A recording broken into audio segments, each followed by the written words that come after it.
Well, back with Dr. Patel. Hi. Hi, Helmut. How are you?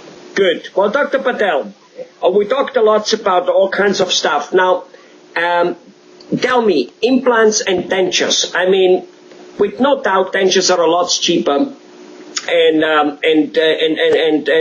finances do play a role with lots of people, especially in an economy like today. But can you point out, all the advantages and the disadvantages and the need for one or the other, or the functionality for one or the other? Can you really explain that and point out all the things which could or could not happen with one or the other?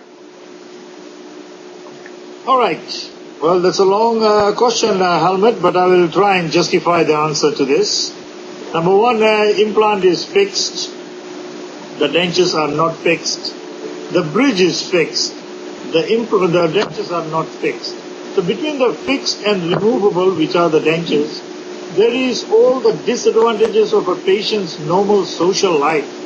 So when a patient goes to a restaurant, his most worry is that what will happen to the denture? Will it come off? Will the food get underneath the denture?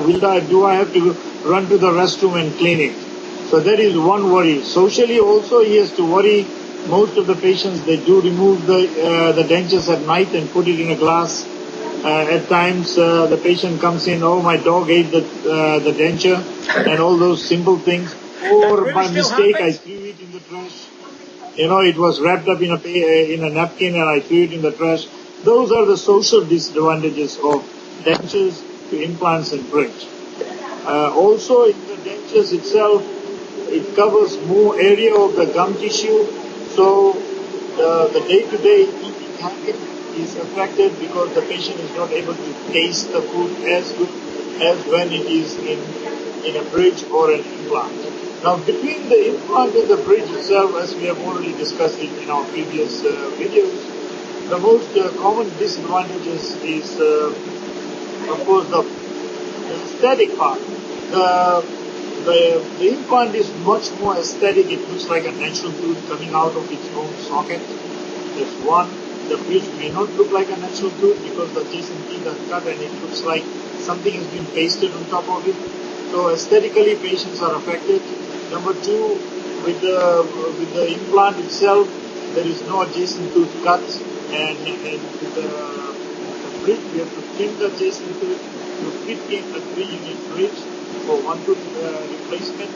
So these two are the major things. And number three, the cleaning habit itself. If the patient already had a bad cleaning habit, or if the patient is all the time in a socially very busy and business-wise is very busy and moving in and out of the house early in the morning very quickly just to catch the train or go and beat the traffic on a major highway, they are not able to clean very well.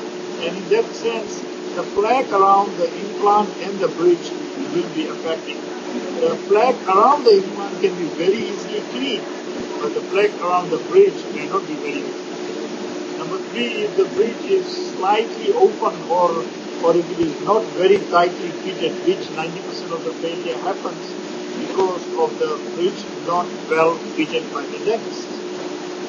So these are the last disadvantages of a bridge to an implant. Let me ask you something.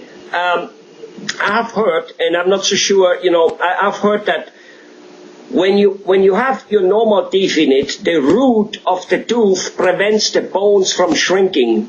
The whole arch, as we have like two arches, two kind of like horseshoes in our mouth, and it prevents it from shrinking, literally caving in.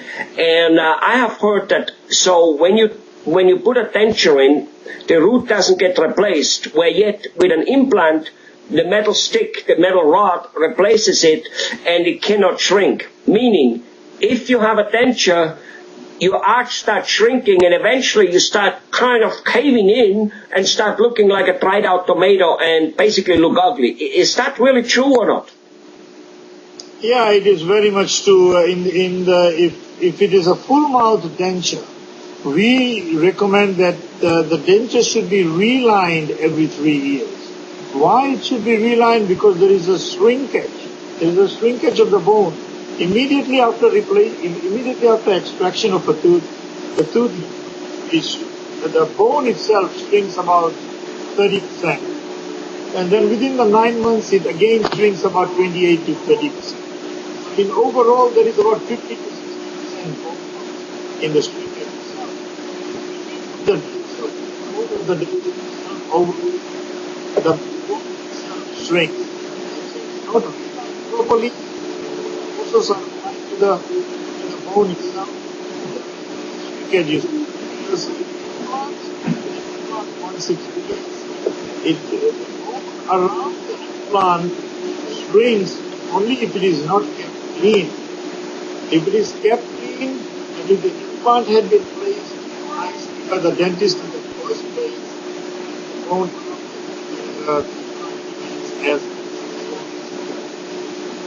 Okay.